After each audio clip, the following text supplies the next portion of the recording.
Target करने के नापाक प्लान को अंजाम देने की फिराक में है या फिर अपने देश की समस्याओं से स्थानीय जनता का ध्यान भटकाने के लिए पाकिस्तान एक बार फिर से कश्मीर का मुद्दा गरमा रहा है।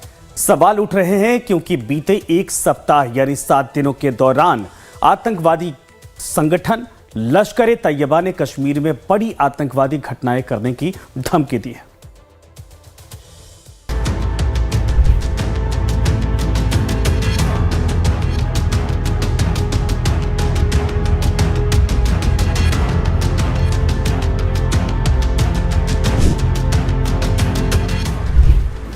ये नया कश्मीर है जहां सीमा पार से घुसपैठ करने वाले आतंकवादियों को भारतीय सेना चुन चुन कर जहन्नुम भेज रही है।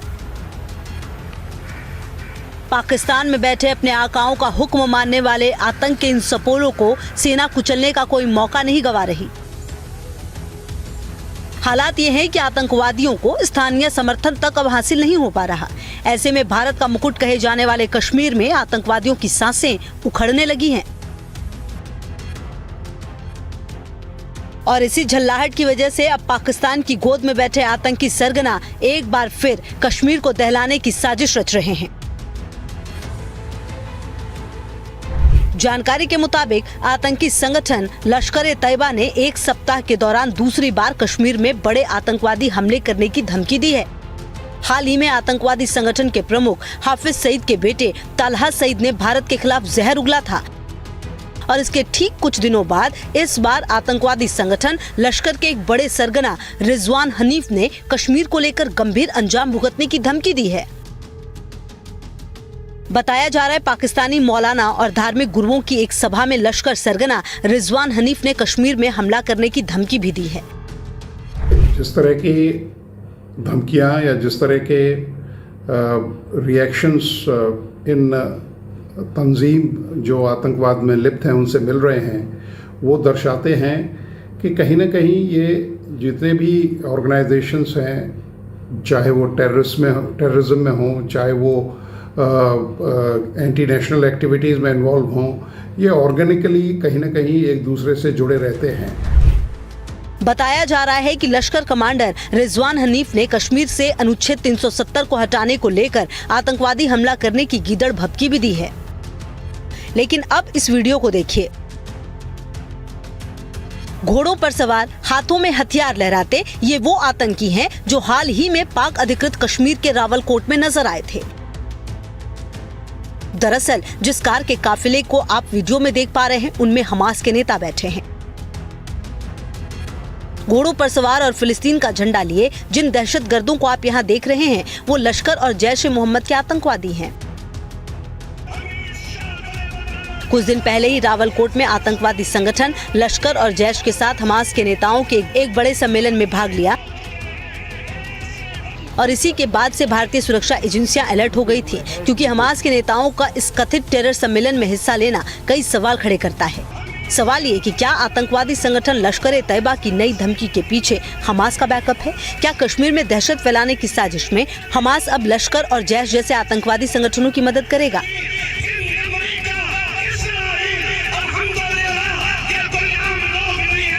जिस तरह की रिपोर्ट्स आई हैं कि एक इस तरह की कॉन्फ्रेंस हुई है जहां हमास, जैश और लश्कर के लोग इकट्ठे बैठ के उन्होंने बातचीत की है, तो इस बात से इनकार नहीं किया जा सकता, क्योंकि वो ये चाहेंगे कि किसी तरह से पाकिस्तान या चीन ये चाहेगा कि यहाँ के जो लड़ाके हैं जो विस्थापित हो चुके हैं उनको एक नई लाइफ मिले और भारत में इस तरह की जो वारदातें हैं उनको वो अंजाम दें। बताया जा रहा है कश्मीर में दहशतगर्दी फैलाने के पीछे पाकिस्तान सरकार अपना उल्लू सीधा करना चाहती है।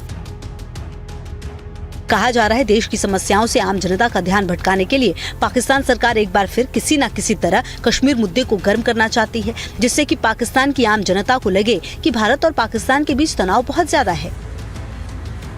पाकिस्तान सरकार हर बार ये खेल इसलिए खेलती है जिससे उसके देश में चल रही अशांति काफी हद तक रुक सके। यही कारण है कि एक के बाद एक बड़े आतंकवादी सरगना भारत के खिलाफ जमकर बयानबाजी कर रहे हैं। भारतीय खुफिया एजेंसियों का मानना है कि इस बात की संभावना से इनकार नहीं किया जा सकता कि पाकिस्तान जम्मू कश्मीर में किसी बड़ी आतंकवादी घटना को अंजाम देने के लिए साजिश रच रहा हो। लेकिन पाकिस्तान परस्त आतंकी सरगनाओं की साजिश का भारत मुंहतोड़ जवाब देने के लिए तैयार है। सीमा पर तैनात भारत के जाबाज सीमा पार से आने वाले किसी भी चुनौती का सामना करने को पूरी तरह से तैयार है। Bureau report, live time. तो आतंकी संगठन जो पाकिस्तान में बैठे हैं अपने आकाओं की तरफ से लगातार कोशिश कर रहे हैं हिंदुस्तान में घुसपैठ करने की या फिर सीमा पर जो है कि गतिविधियां किसी भी तरीके से व्यवस्थित करने की, लेकिन खबर यह भी है कि यहां पर सिर्फ लश्कर तैयबा नहीं बल्कि हमास की भी भूमिका सामने आई है। राजेश इस वक्त हमारे साथ हमारे सहयोगी जुड़ गए हैं। राजेश, ये जो खबर है क्या वाकई में इस बात की कोई प्रामाणिकता पुख्ता है कि लश्कर तैयबा ने हमास से हाथ मिलाया है और कश्मीर में अशांति फैलाने की कोशिश की जा रही है? संजय, जानकारी यही निकल कर आई है कि पिछले 5 फरवरी को कश्मीर सॉलिडरिटी डे के मौके पर रावलकोट जो पीओके में है वहां पर आतंकवादियों का एक ये सम्मेलन होता है, वहां एक मीटिंग रखी जाती है। और जो 5 फरवरी को कश्मीर सॉलिडरिटी डे मनाता है पाकिस्तान, वो हर वर्ष ऐसे ही एंटी इंडिया सेंटिमेंट्स को भड़काने का काम वहां होता है। और इस वर्ष भी ऐसा ही हुआ, लेकिन बदलाव सिर्फ ये दिखा गया है कि इस सम्मेलन में न सिर्फ जैश-ए मोहम्मद या लश्कर तैयबा के आतंकवादी थे, बल्कि इस बार हमास का स्पोक्स पर्सन भी वहां आया था। और वहां जो हमास की जो हायरार्की है फिलिस्तीन में, उसमें ये काफी ऊपर यानी कि हायरार्की में ऊंचे पोजीशन पे है। और इसी के बाद से दुनिया भर के जो जानकार हैं, जो इन चीजों पर नजर रखते हैं, जो गुप्तचर एजेंसियां हैं, भारत के जो सुरक्षा कर्मी है, गुप्तचर एजेंसी है, जो भारत के अधिकारी हैं, उन्होंने इस बात को नोटिस किया। और इसीलिए ये कहा यह जा रहा है कि पाकिस्तान में पीओके में इस तरह का जब सम्मेलन हुआ है और इसमें हमास का एक सीनियर लीडर वहां आया है, तो ये थोड़ी बात पहले से ये अलग हो रही है। हालांकि सिक्के का दूसरा पहलू ये है कि ये पाकिस्तान हर वर्ष करता है, पूरा वर्ष करता रहता है और खिसियानी बिल्ली खंभा नोचे करता है।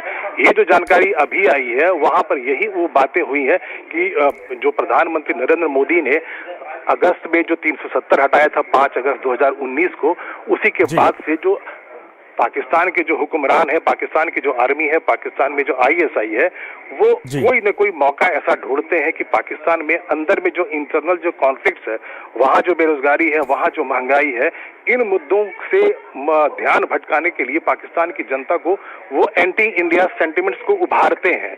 तो ऐसे में जब इस बार जब फिर से आतंकवादियों का सम्मेलन होता है पीओके में रावलकोट में, तो वहां पर फिर से यही दोहराया गया इन आतंकवादियों के द्वारा कि हम नरेंद्र मोदी को भारत को 2019 में जो 5 अगस्त को 370 हटा लिया है भारत ने कश्मीर से, हम उसका बदला लेंगे। तो बदला क्या लेंगे? आप कब से बार बार आतंकवादी हमला करते रहते हैं, लेकिन आप कुछ कर नहीं पाते हैं।